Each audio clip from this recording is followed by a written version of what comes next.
bonne nouvelle sur le front diplomatique, cette présence du président américain, du président russe.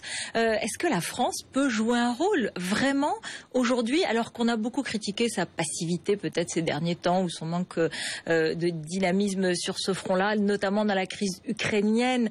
Vous avez été critique, d'autres, en disant que François Hollande aurait dû aller à Moscou, aurait dû faire bouger les lignes. Oui, on a sans doute manqué de capacité d'initiative dans cette période antérieure. Aujourd'hui, c'est un véritable exercice de médiation et le président de la République qui reçoit, qui officie lors de ces cérémonies si importantes, parce que c'est un temps de mémoire, mémoire de guerre, mais aussi mémoire de paix. C'est dans cette période 44-45 que s'est construit le système des Nations Unies. Donc nous avons des devoirs vis-à-vis de l'ensemble des citoyens du monde, devoir de faire avancer, de trouver des solutions. Et aujourd'hui, il est au cœur de ce ballet diplomatique, comme vous dites, c'est-à-dire qu'il va rencontrer tout à l'heure... il a commencé son dîner.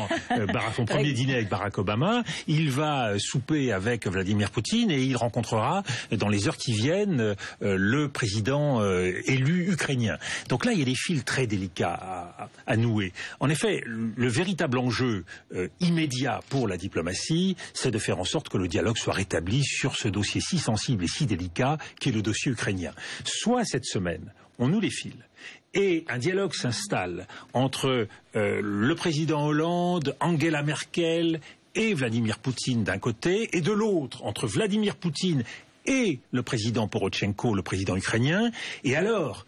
on peut espérer voir une séquence nouvelle s'enclencher avec la définition d'un gouvernement inclusif qui intégrera l'ensemble des forces du pays, un cessez-le-feu sur le terrain, avec la fin de l'affrontement avec ce qu'on appelle les forces pro-russes, et peut-être un vrai débat constitutionnel qui conduira à des garanties et qui installera l'Ukraine dans une position sans doute de neutralité et de fédéralisme au cœur de l'Europe. C'est la vision russe ou c'est la vision... parce que la vision européenne, c'était la réunion aussi hier à Bruxelles avec le G7, dans lequel il y a un discours très dur. Mais on voit bien qu'il y a chacun qui avance ses pions. D'un côté, on a l'Amérique, qui n'est plus l'Amérique toute puissante des dernières années. C'est une Amérique qui a perdu de sa superbe. Barack Obama, il est très dur. Oui, comment mais vous trouvez... parce qu'il est très dur, parce que sa politique est une politique d'endiguement qu'on voit sur l'ensemble des fronts stratégiques de la planète. C'est vrai vis-à-vis de la Chine, avec les revendications territoriales de la Chine sur les îles Diaoyu, Spratly, Paracel.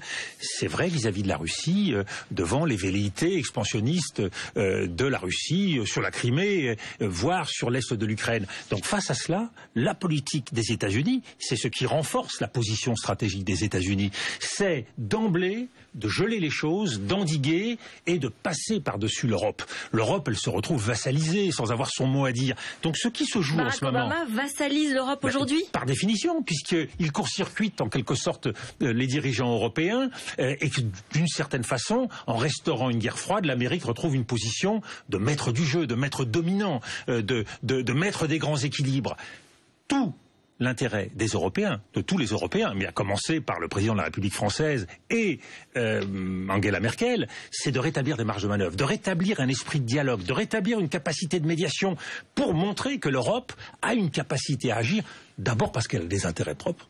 L'Europe, c'est le premier continent qui a intérêt à régler la crise ukrainienne. Et ensuite parce que nous avons des intérêts majeurs à débattre avec la Russie. La France est très engagée vis-à-vis de l'économie russe, comme l'Allemagne. Sur le plan gazier... Donc il faut qu'on rétablisse nos relations avec la Russie. Nous avons impérativement intérêt à rétablir le dialogue et... une capacité de discussion constructive avec la Russie. Il faut sortir de cette spirale. Il vous a séduit, Poutine, là, j'ai l'impression. Il vous a séduit. Mais vous savez, j'ai toujours pensé qu'il y avait une relation privilégiée à établir entre la France et la Russie.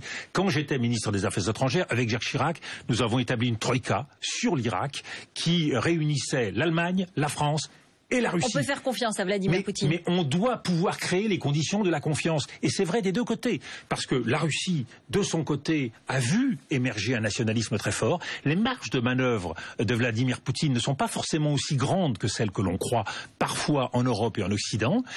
Donc il faut créer les conditions de la confiance. Et nous-mêmes, nous devons montrer qu'on est capable, parce que c'est notre intérêt, d'envisager un dialogue plus large. Et on passe au-dessus de certaines manières de Vladimir Poutine et de l'armée russe et du discours russe. La diplomatie, c'est quoi? C'est le compromis. on veut en permanence sanctionner, on prend des postures, on fait des déclarations marmoréennes. Mais quel est l'intérêt de tout ça si ça n'aboutit pas à débloquer les choses? Alors certains ont intérêt à figer, et je pense que les États-Unis, dans leur nouvelle stratégie, peuvent avoir intérêt à figer certains dossiers, alors que les Européens, ils ont intérêt, eux, à faire en sorte que le dialogue avec la Russie, que la coopération avec la Russie se développe. Vous avez vu ce petit tweet de Valérie Trierweiler, heureuse de ne pas avoir à serrer la main de Vladimir Poutine? Pas de commentaire. C'est un peu l'état d'esprit français ces derniers temps. Pas de commentaire. Ça n'a rien à voir avec les diplomaties, ça n'a rien à voir avec les affaires de l'État, et c'est pas ça qui doit nous occuper. La diplomatie, c'est pas un exercice de style. La diplomatie, c'est un exercice de style, mais avec des conséquences stratégiques pour nos vies à tous, qui sont essentielles. Laurent Fabius ne s'en sort pas bien, ne fait pas ce qu'il faut. Aucune envie de porter des jugements à l'emporte-pièce sur un successeur, qui est en plus quelqu'un que j'estime. Mais je crois, j'ai la conviction, j'ai la passion de la diplomatie, et je crois qu'elle doit être menée avec enthousiasme.